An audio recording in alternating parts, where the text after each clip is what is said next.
나를 강하게 하시는 주님을 찬양합니다. 이 가사가 참 우리 가슴을 웅장하게 합니다. 네, 너무 찬양 너무너무 감사합니다. 이제 5월 가정의 달, 이제 가정의 시리즈를 하고 있는데, 우리 자녀, 부모님, 또 남편 했죠. 이제 오늘 마지막 아내에 관한 설교를 하려 합니다. 성도님들, 잠언은 지금으로부터 약 3000년 전에 기록된 책인데요. 그 잠언의 첫 시작인 잠언 1장 2절부터 5절 말씀에 보면 이 잠언의 기록 목적이 이렇게 기록되어 있습니다.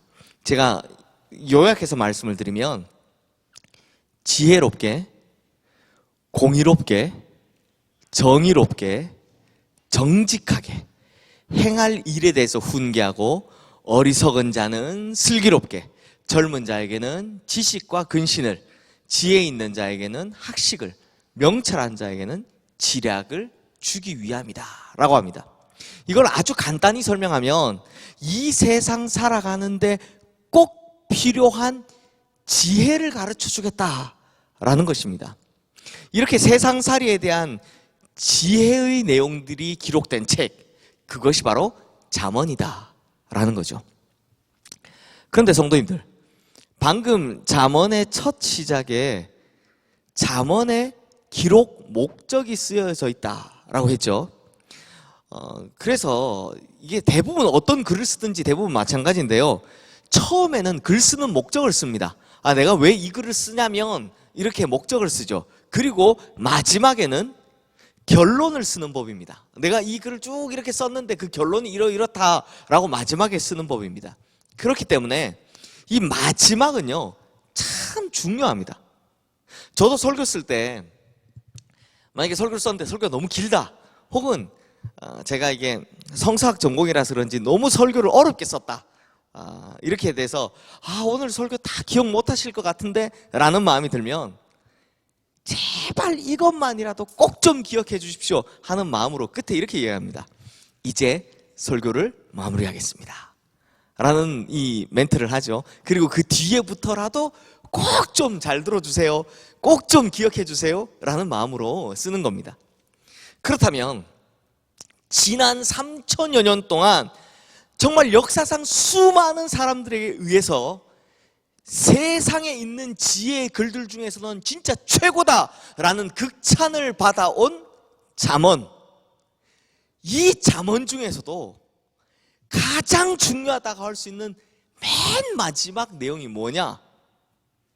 놀랍게도 아내에 관한 내용입니다. 아내.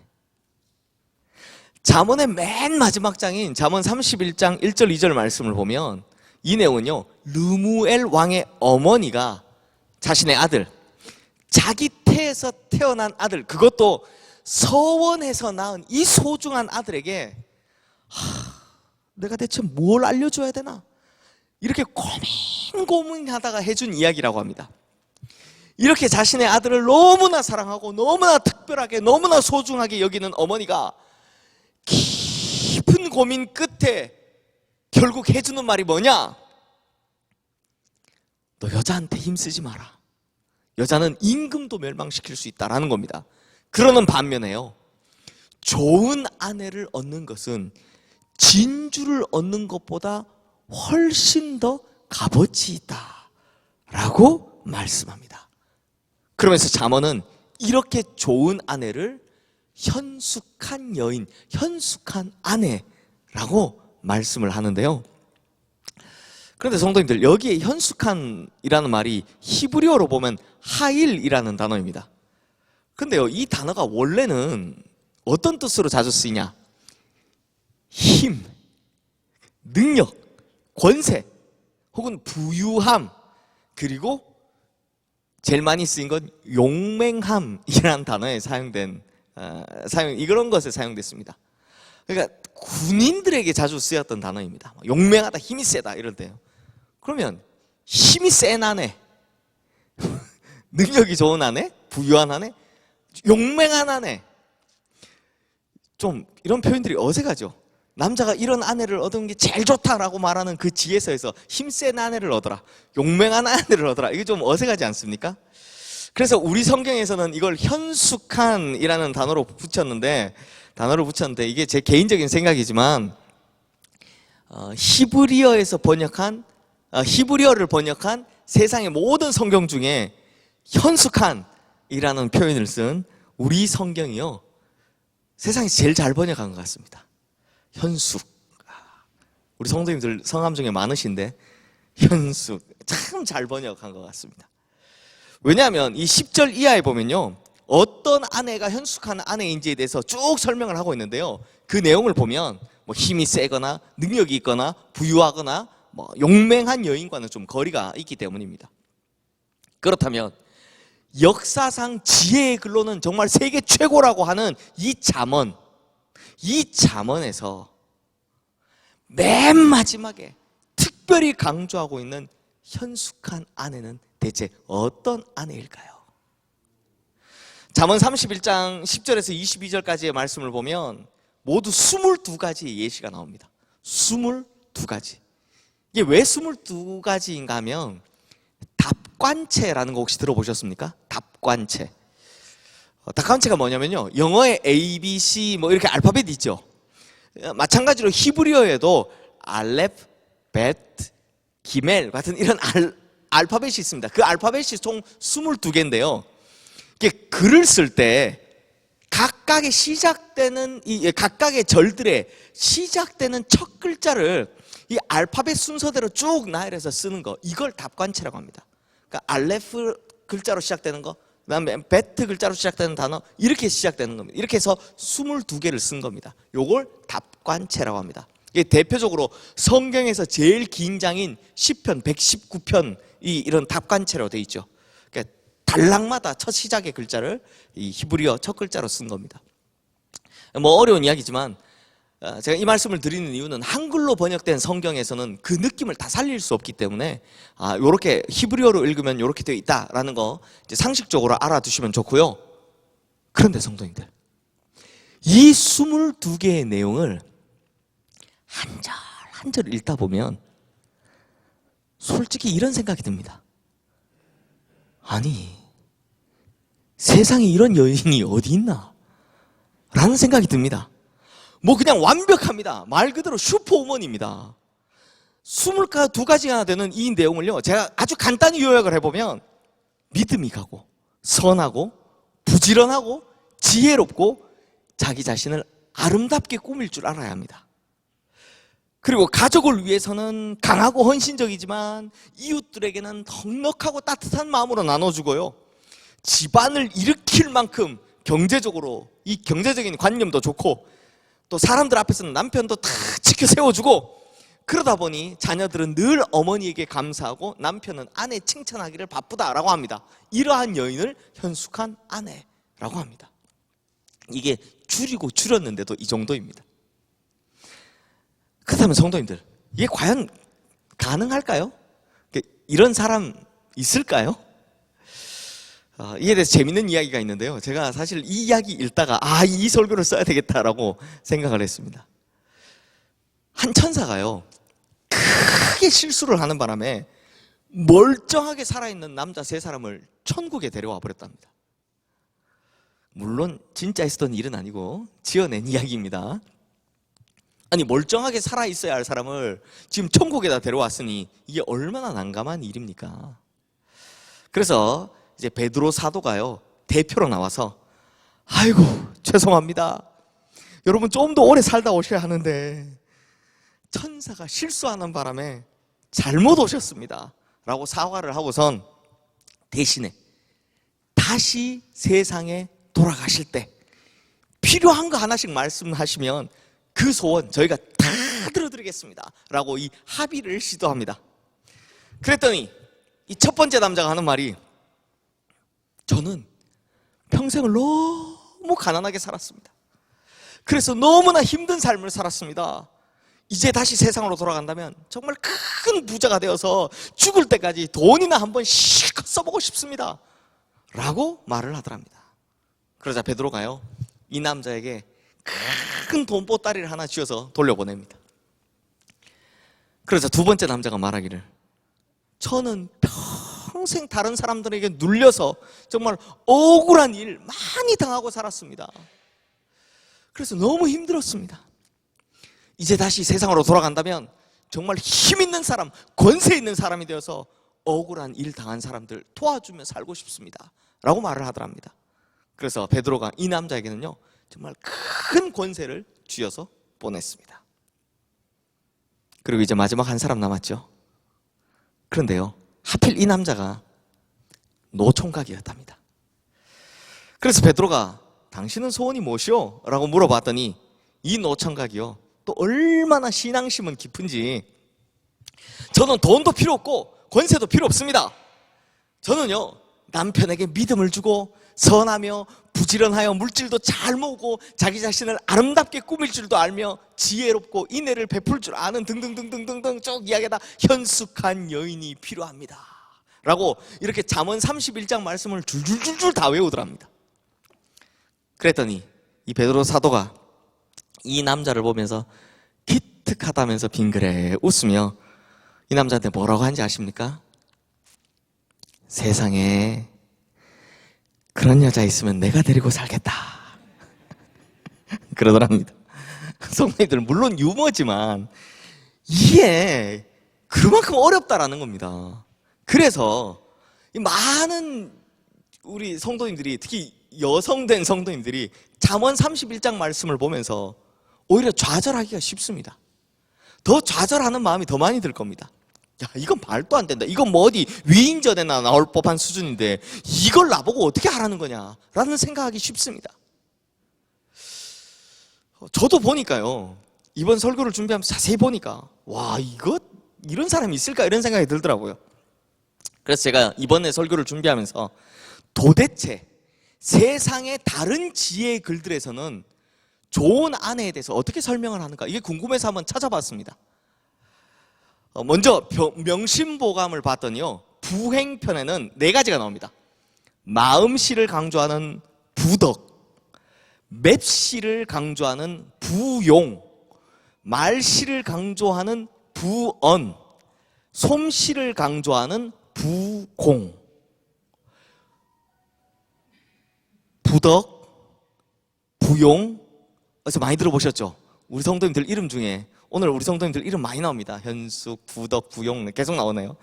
부덕, 부용, 부언, 부공, 이렇게 4가지만 되면 좋은 아내가 될 수 있다라고 강조를 하더라고요.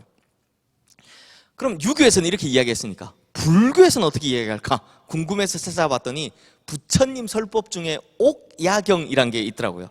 여기에는 부처님이 말하기를 이 세상에 7종류의 아내가 있다고 합니다. 이 7종류의 아내 중에 뒤로 가면 갈수록 좋다고 하는데요, 어떤 종류의 아내가 있는가? 살인자 같은 아내, 도둑 같은 아내, 주인 같은 아내, 어머니 같은 아내, 누이 동생 같은 아내, 친구 같은 아내, 그리고 마지막으로 하녀 같은 아내가 있는데 어디로 가면 좋다고요? 뒤로 가면 갈수록 좋은 법이다 라고 제 이야기가 아니라 부처님이 직접 이야기하신 건데, 이 이야기 요즘 어디 가서 하면 큰일 나겠죠. 네. 그런데 가만히 보면 뭐 유교 경전도 그렇고 뭐 불교 경전도 그렇고 비교적 좋은 아내에 대해서 간단하게 설명하죠. 굉장히 간단합니다. 그런데 성경은요 22가지나 됩니다. 게다가 하나같이 쉽게 할 수 있는 것들도 아닙니다. 아니, 성경은 대체 왜 이렇게 많고 왜 이렇게 어려운 걸 요구하냐, 이런 생각이 드시죠? 드실만 합니다. 그런데 성도님들, 솔직히 한 번만 생각해 보십시오. 우리 성도님들 평소 성경 읽으시면서 성경 말씀 쫙 읽으면서 와, 내가 이 말씀대로 다 살 수 있겠어, 다 살 수 있겠어 라고 확신에 차신 분 있으십니까? 내가 성경 읽으면서 적어도 10계명 읽으면서 와, 내가 이렇게 살 수 있어 라는 분 계십니까? 아니면 원수를 사랑하라 이 말씀 읽으면서 그래, 내가 원수를 사랑해야지 이러신 분 계십니까? 없죠. 대표적으로 사랑에 관한 말씀, 고린도전서 13장 말씀이 있습니다. 사랑에 대해서 뭐라고 합니까? 오래 참아야 하고, 온유해야 하고, 시기하지 말아야 하고, 자랑하거나 교만하지도 말아야 하고, 무례히 행하지도 말아야 하고, 자기의 유익을 구하지 말아야 하고, 성내지 말아야 하고, 악한 것은 생각지도 말아야 한다라고 이야기합니다. 이 8가지가 사랑이라고 이야기합니다. 성도님들, 우리가 예수 믿고 난 후에, 기독교인이 되고 난 후에 가장 많이 듣는 단어가 무슨 단어입니까? 사랑입니다. 사랑. 우리가 가장 많이 듣는 말이 사랑에 관한 말인데, 과연 우리가 이 8가지 지키는 것 가능할까요? 이 8가지도 어렵지 않습니까? 저도 목사지만 저도 이 8가지 다 지켜낼 자신 없습니다. 전부는 언감생심이고요, 하나만이라도 제대로 했으면 좋겠다는 생각을 합니다. 사랑은 오래 참으라 했다. 근데 우리는 보통 몇 번 참습니까? 예수님께서는 7번씩 70번도 참으라 하셨는데 490번은커녕 우리는 3번 참으면 많이 참았다라고 이야기하지 않습니까? 근데 성도님들, 하나님께서는 원래부터 우리가요, 우리 힘으로 다 지켜낼 수 있는 걸 명령하지 않으셨습니다. 이 말씀을 다 지키며 살지 못한다는 거, 그 누구보다 하나님이 잘 알고 계십니다. 그래서 우리가 하나님 앞에 엎드려서 나의 부족함을 아뢰고 진정으로 하나님의 도우심을 구할 때, 그때 하나님께서는 우리에게 은혜를 베풀어 주시더라라는 것입니다. 말씀을 깨닫고 그 말씀을 지킬 수 있도록 도우시는 성령을 부어주시더라라는 것입니다. 그래서 제가 늘 강조하듯이 뭐라고 합니까? 진짜 은혜를 받은 사람, 진짜 성령을 받은 사람, 진짜 구원받은 사람, 그 증거가 뭐라고요? 말씀을 따라 사는 삶을 통해서 증명할 수 있다고요. 그러므로 우리 힘으로 안 되지 않습니까? 그래서 하나님의 도우심을 구할 때, 은혜를 구할 때, 성령의 오심을 구할 때 우리가 이 말씀을 지키면서 살 수 있다는 것입니다. 그렇다면 성도님들, 현숙한 아내가 되는 비결이 누구에게 있습니까? 어디에 있습니까? 바로 하나님입니다.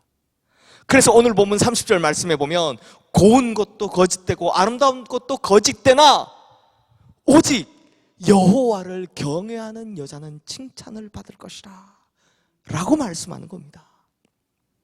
성도님들, 제가 설교 시작 때 말씀드렸죠. 마지막이 제일 중요하다. 이 현숙한 아내에 대한 내용이 쭉 나오는 이 말씀의 마지막에서 가장 중요한 것을 뭐라고 하느냐? 그러니까 잠언 전체로 보면 세계 최고의 지혜서라고 하는 이 잠언 전체 맨 끝장에, 그것도 그 맨 마지막에 뭐라고 이야기하느냐? 결국 여호와를 경외하는 자가 현숙한 아내가 되더라 라는 것입니다. 그러므로 성도님들, 좋은 아내가 되는 비법, 자신의 힘과 노력으로는 안 됩니다. 자신의 다짐으로는 안 됩니다. 절대로 불가능합니다. 지금까지 많이 경험해 보셨잖아요. 내가 오늘부터 남편이 무슨 말을 해도 좀 참아야지. 그래서 참는다고 참아서 며칠 갔습니까? 예? 내가 오늘부터 남편한테 좀 잘해줘야지. 결심을 하고 다짐을 하고 기도도 하고 작심을 했는데 며칠 갔습니까? 작심삼일 아닙니까? 결국엔요, 하나님의 도우심이 아니고선 불가능한 겁니다. 성도님들, 이건 제가 하는 말이 아니라 저도 인터넷에서 본 글인데요, 여자들 사이에서 하는 이런 말이 있답니다. 제 말이 아닙니다. 여자들 사이에서 여자들끼리 하는 말이랍니다. 먼저 똑똑한 여자는 예쁜 여자를 못 당한다고 합니다. 그런데 예쁜 여자는 시집 잘 간 여자를 못 당한다라고 합니다. 그런데 또 시집 잘 간 여자는 자식 잘 둔 여자를 못 당한다라고 합니다. 하지만 자식 잘 둔 여자는 건강한 여자를 못 당한다라고 하더라고요. 그런데 건강한 여자는 결국 세월 앞에 못 당한다라고 하덥디다. 인터넷에서 여자들이 하는 말이랍니다. 제가 이걸 보면서 무슨 생각을 했냐? 결국 최종 승자는 세월이구만. 세월이 최고의 승자네 라는 생각을 했습니다. 그런데요, 이에 반해서 하나님의 말씀은 뭐라고 말씀하시느냐? 오늘 보면 30절 말씀 우리 다시 한번 읽어볼까요? 고운 것도 거짓되고 아름다운 것도 헛되나 오직 여호와를 경외하는 여자는 칭찬을 받을 것이라. 무슨 말입니까? 세월 지나가면 고운 것도 거짓되고 세월 지나가면 아름다운 것 다 헛된다. 어디 그것뿐이겠습니까? 그렇게 세월 앞에서 이 세상의 모든 것들이 다 허무해지지만 오직 여호와를 경외하는 여인만큼은 칭찬을 받게 될 것이다 라고 말씀하는 겁니다. 그러므로 성도님들, 아무리 아름다운 미모를 가지고 있어도, 아무리 배운 것이 많아서 똑똑해도, 아무리 돈을 잘 벌고 많이 벌고 또 효도하는 자식이 있다 해도, 심지어 세월을 거스를 정도의 건강과 미모가 있다 해도 결국 최후의 승자는 여호와를 경외하는 여인이 되더라 라는 겁니다. 그러므로 아내 되신 우리 성도님들, 현숙한 아내가 되는 것, 사실 우리 노력으로 우리 다짐으로 안 된다는 거 살아오면서 이미 다 깨달으셨잖아요. 그러므로 우리의 힘으로는 안 되지만 하나님의 도우심을 구하는 오직 여호와를 경외하는 여인이 되어서 남편에게는 사랑을 받고 하나님께는 칭찬을 받고 이 세상에서는 인정을 받는 현숙한 아내들 되시기를 주님의 이름으로 축원합니다. 아멘 소리가 왜 이렇게 남자 소리가 더 큽니까? 네. 이제 말씀을 마무리하겠습니다. 성도님들, 혹시 머리 큰 괴물이라고 들어보셨습니까? 머리 큰 괴물이 뭐냐? 제가 어릴 때 만화에서 종종 보던 건데요, 미래의 인간이요, 머리만 계속 쓰고 몸은 안 쓰는 겁니다. 그래서 뭐 다 로봇에게 시키고 뭐 다 기계한테 시키고 다 하는 거죠. 그래서 어떻게 되냐? 머리만 이따만해지고 몸은 조그만해진 거를 말합니다. 그러니까 이 머리 큰 괴물은요, 비유하는 뜻인데 무슨 뜻이냐? 아는 것은 많은데 도무지 움직이지를 않는, 즉 실천하지 않는 사람을 뜻하는 말입니다. 실제로 성경에서는요, 이런 머리 큰 괴물을 굉장히 경계합니다. 특히 예수님께서는 바리새인, 제사장, 서기관 같이 아는 것은 많지만 실천하지 않는 이런 머리 큰 괴물들을 굉장히 심하게 꾸짖으시고 굉장하게 경계하셨죠. 그런데 성도님들, 지난주에 제가 아내가 남편을 사랑하는 것보다 훨씬 더 사랑해야 한다, 예수 그리스도께서 십자가에서 자기를 내어주신 것처럼 그렇게 사랑해야 한다 라는 성경적인 진리에 대해서 말씀드렸습니다. 그런데 제가 지난주 설교 후에 좀 걱정되는 부분이 생겼어요. 많은 분들이, 여기서 많은 분들이라고 하면 거의 여성분들이, 사실 100% 여성분들이 피드백을 저한테 주셨는데요, 그날 굉장히 속이 통쾌하셨나 봅니다. 피드백을 주시는데 그 피드백의 내용들이 대부분 목사님, 몰랐던 것을 알게 되어서 감사합니다, 이런 내용이었어요. 몰랐던 것을 알게 해주셔서 감사합니다 라는 반응들이었어요. 물론 알아야 면장이라도 한다고, 알아야 실천할 수 있습니다. 그런데요, 제가 걱정되는 게 뭐냐, 이런 깨달음을 부부싸움 할 때 말싸움에 이기기 위한 도구로만 사용하거나, 혹은 요즘 젠더 간의 갈등이라고 하죠, 이게 성별에 따라서 남성과 여성이 갈등이 계속 일어나는 거, 여기에서 논쟁에서 이기기 위한 도구로만 사용하신다면 그때는 그야말로 머리 큰 괴물이 되는 겁니다. 하나님께서 남편들에게 주님께서 교회를 위해 자기 자신의 모든 것을 내어주신 것처럼 아내를 위해 자기의 모든 것을 들여 헌신적으로 사랑하라 라고 말씀하셨다면 이거 뭐 죄고 따지고 할 거 없이 그대로 실천하면 되는 겁니다. 반대로 하나님께서 아내들에게 교회가 주님께 복종하듯 그렇게 남편께 복종하고 섬기라 라고 하면 그대로 실천하면 되는 겁니다. 그런데 이것을 아는 것에만 그치고 혹은 그것을 상대를 이기거나 누르기 위한 도구로만 사용한다면 그것이야말로 주님께서 그렇게 싫어하시고 그렇게도 경계하셨던 바로 머리 큰 괴물이 되는 거죠. 그러니 성도님들, 진짜 중요한 것은 실천입니다. 진짜 사랑하는 것, 진짜 희생하는 것, 진짜 섬기는 것, 이 실천이 진짜 중요한 것이다라는 겁니다. 아는 것으로만 그치면 소용없다라는 거예요. 특히 오늘은 우리 아내 되신 성도님들께 부탁을 드립니다. 오늘날의 시대는요, 권위를 인정하지 않으려는 풍조를 가지고 있는 시대입니다. 어떤 조직이든 간에 리더의 권위를 잘 인정하지 않으려 합니다. 물론 이렇게 된 것이요, 과거의 잘못된 권위주의로 인해서 우리 사회 전반이 큰 상처를 받았기 때문이다라고 생각을 합니다.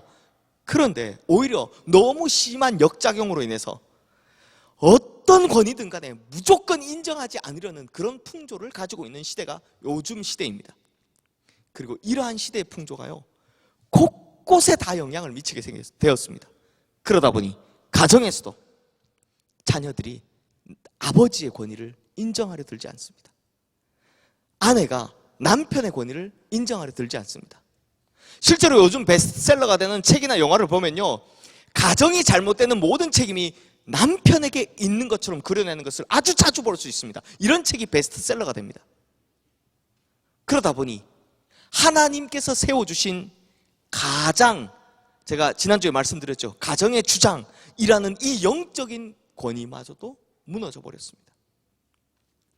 그러다 보니 남편이, 또 아버지가 참 많이 외롭습니다.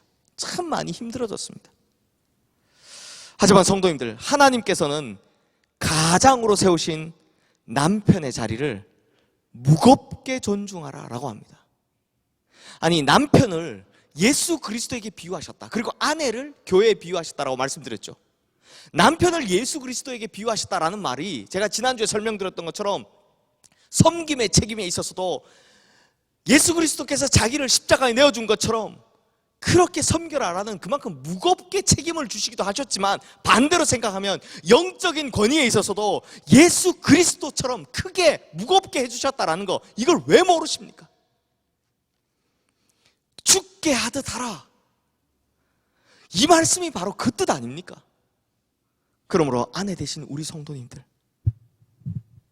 오늘부터는 남편의 기 좀 꼭 좀 살려주시길 부탁드립니다.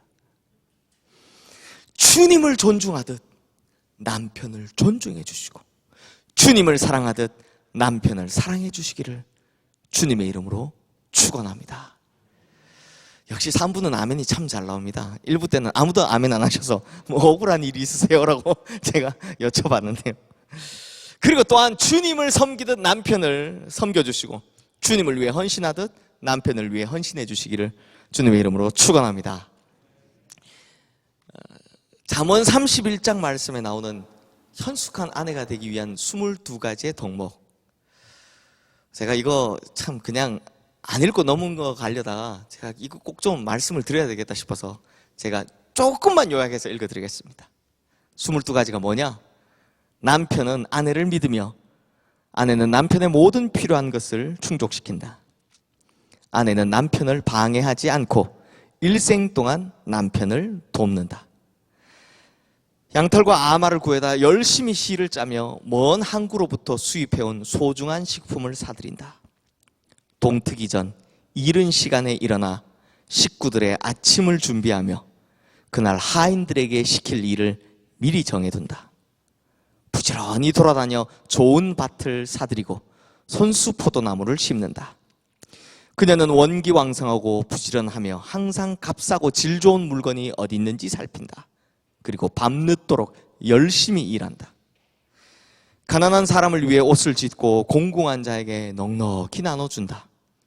추운 겨울에도 식구들의 추위를 걱정하지 않는 것은 이미 따뜻한 겨울옷을 마련해 두었기 때문이다. 그녀는 좋은 천으로 의자 방석을 마련하고 옷은 정갈하고 아름다운 자줏빛 아마포로 짓는다. 결국 남편은 회당에 나가 지도자들과 자리를 나란히 하므로 명사의 반열에 올랐다. 그녀는 강하고 위엄을 갖추었으며 나이 먹는 것을 두려워하지 않는다. 입을 열어 말할 때 지혜롭고 하는 말은 모두 친절하다. 집안 식구들에게 일어나는 모든 일을 세밀하게 살피며 결코 게으름을 피우지 않는다. 마침내 자녀들이 일어나 그녀를 축복하고 남편 또한 축복하기를 세상에 훌륭한 여인이 많지만 그대는 그 중에서도 으뜸이다 하리라. 읽어보니 이거 만만찮죠? 이걸 어떻게 다 하나 싶죠? 성도님들, 이 많은 거 다 지켜내기 위해선 사실 어마어마한 희생이 필요합니다. 그런데 이러한 희생을 하다 보면 이런 생각 드실 때가 있죠. 목사도 아무래도 희생직이다 보니 뭔가를 막 할 때는 이런 생각 들 때가 있습니다. 무슨 생각이냐? 대체 내가 뭘 위해서 이 고생을 하냐? 한 생각이 들 때가 있죠. 특히 아내 되신 우리 성도님들, 내가 누굴 위해 이 고생을 하냐? 이런 말씀들 가끔씩 하시죠. 그런데요, 오늘 본문 31절 말씀 우리 함께 읽겠습니다. 그 손의 열매가 그에게로 돌아갈 것이요 그 행한 일로 말미암아 성문에서 칭찬을 받으리라. 그 열매가 결국 누구에게 돌아간다고요? 본인에게, 자기 자신에게 다 돌아온다라는 겁니다.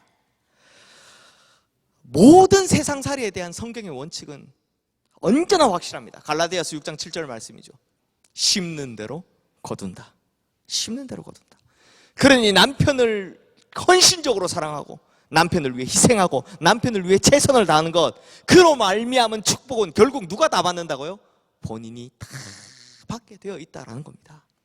그러므로 아내 되시는 우리 모든 성도님들, 이러한 성경적인 아내가 되셔서 남편에게 사랑받고 하나님께 인정받고 이 세상에서 칭찬받는 현숙한 아내가 되시기를 주님의 이름으로 축원합니다. 기도하겠습니다. 하나님 아버지, 아내 되시는 모든 성도님들이 여호와를 경외하고 그와 똑같은 마음으로 남편을 섬겨 남편에게는 사랑을 받고 하나님께는 인정을 받으며 이 세상에서는 칭찬을 받는 현숙한 아내들 다 되게 하여 주시옵소서. 성경은 축복받는 가정의 아내에 대해 말씀하실 때 결실한 포도나무와 같다라고 말씀하셨습니다. 이러한 풍성한 열매의 축복이, 기쁨의 열매의 축복이 말씀대로 살아가는 아내들의 모든 가정에 임하게 하시고 또한 본인에게도 이러한 풍성하고 기쁜 축복의 열매가 되돌아오게 하여 주시옵소서. 그래서 우리 성도님들의 모든 가정이 축복받는 가정 되게 하여 주시옵소서. 우리에게 지금의 복된 가정을 허락하신 우리 주 예수 그리스도의 이름으로 기도드리옵나이다. 아멘.